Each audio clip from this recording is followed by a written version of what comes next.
In our video for you today on the news, Joe Biden reveals his 100-day agenda.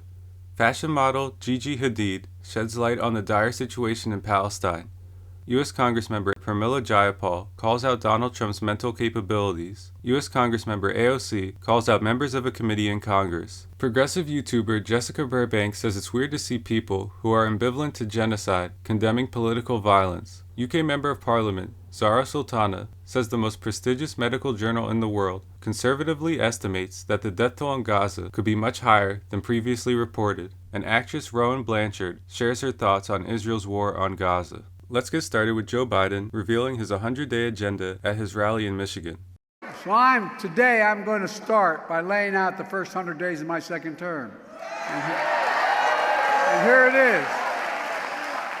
The first bill I'm going to introduce will restore Roe v. Wade to make it the law of the land.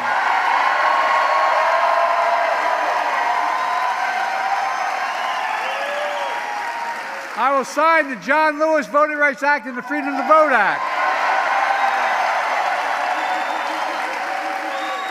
We're not only going to stop Trump and the MAGA Republicans from cutting Social Security and Medicare, we'll expand and strengthen Social Security and Medicare. And here's how we're going to do it. Press always asks how. Listen, press, by making the rich pay their fair share of Social Security.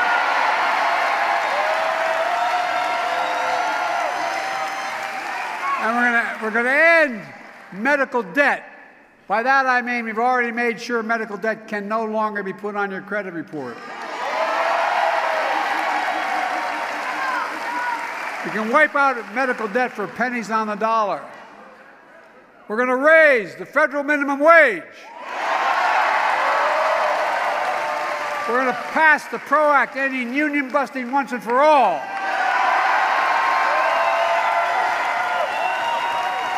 And I'm going to ban assault weapons again. I did it once, I'm going to do it again.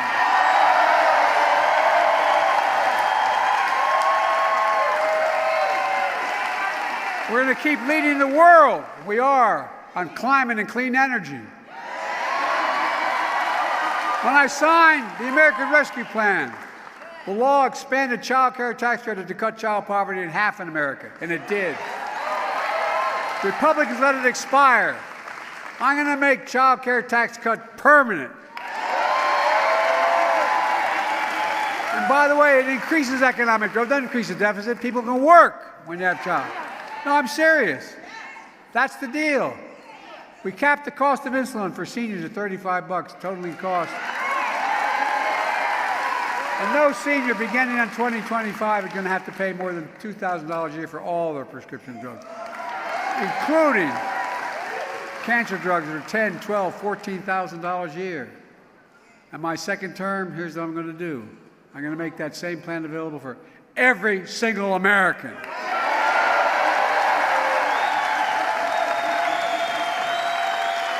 Again, saving the federal government hundreds of billions of dollars over time. We're going to make housing more affordable. That means taking on corporate greed and getting the rents down. We're going to build 2 million housing units and cap rent increases at 5% a year so corporate landlords can no longer gouge everyone like they're doing. We can do this. We're going to end Trump's tax cuts for the very wealthy and the corporations to make the tax code fair. I kept my commitment. I think a lot of you thought, why is Biden doing what he said? Which is, no one making less than $400,000 will pay a penny more in federal taxes. I don't know many people making $400,000. In my neighborhood, no one did. But I wanted to be clear that I wasn't going to be taxing anyone who was a working man or even close to it. But here's what we're going to do. We're going to make billionaires, we have 1,000 in America since the pandemic, pay a minimum tax of 25%. You know what? By the way, you know what they pay now? A billionaire's federal tax is 8.2%. Not a joke. I'm not making this up. Because no billionaire should pay a lower tax rate than a teacher, a firefighter, a nurse. It's ridiculous. That one thing alone would generate $500 billion in revenue over the next 10 years. allowing us to do more for child care, elder care, bring down federal deficit, do so much more. Now, let's get to Pramila Jayapal calling out Donald Trump's mental capabilities. Do you think it's okay to have a president, though, where there's this open question about whether or not he's in cognitive decline? Do you think it was okay to have President Trump in cognitive decline for his entire 4 years? Next, let's take a look at AOC calling out members of a committee in Congress. This isn't just economic prosperity. There are people and organizations and companies responsible for this. DuPont and 3M are two of the largest corporations that were responsible for PFAS dumping in the United States. Is that correct? Yes. Did they know that these chemicals were potentially toxic? Is that correct? We believe they did. And yet, there are members here of this committee that want to defend the quote-unquote economic right for a company to poison its people, the American people. Now, when we talk about economic prosperity, if you're a kid in the South Bronx, if you are a mom in rural Pennsylvania near a PFAS dumping site, who comes ahead when you get cancer and have a medical bill to pay? Who comes out ahead from that PFAS dumping? The CEO of DuPont or that mom? So when we talk about the bills and the prosperity that gets made from here and who has to pay that, we need to understand a very simple economic concept called externalities.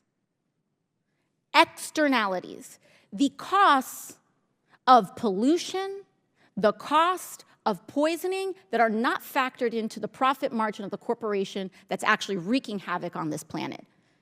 And when we talk about issues like climate change, it is at its core an issue of externalities, because ExxonMobil and all of these oil companies can afford to burn this planet to a crisp because it makes them a pile of money. Also, in case you missed it, the other day, AOC introduced articles of impeachment against Supreme Court Justices Thomas and Alito.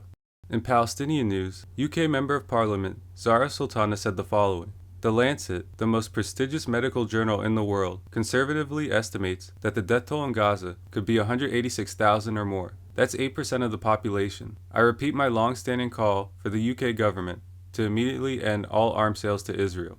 As for progressive YouTuber Jessica Burbank saying it's weird to see people who are ambivalent to genocide condemning political violence in apparent references to the apparent assassination attempt of Donald Trump and Israel's war on Gaza, Jessica Burbank said the following: Weird to see people condemn political violence who are ambivalent to a genocide. As for fashion model Gigi Hadid shedding light on the dire situation in Palestine, according to Celebrities for Palestine, Gigi shared to her Instagram story a report from CNN titled, Almost entire Gaza population at risk of famine within next 3 months, new report finds. Finally, in regards to actress Rowan Blanchard giving her thoughts on Israel's war on Gaza, Rowan Blanchard said the following: I have to check myself daily when I scroll on Instagram and see these videos to make sure I am stopping and paying attention, humbling myself for a moment, and making sure I am not trying to hide this from myself or trying to overlook it. I've watched many in my life start to grow numb and start ignoring the worsening genocide in Gaza. We are only born where we are by chance. The people of Gaza were born into a concentration camp. There is nowhere for them to go. There is no safe space. This is what America is paying for. This is what Biden is paying for. There really aren't words for this evil, and we must remember that every martyr was the love of someone's life, was someone's whole world, and this was inflicted upon them by the evil of Israel and the United States. We cannot grow numb to this.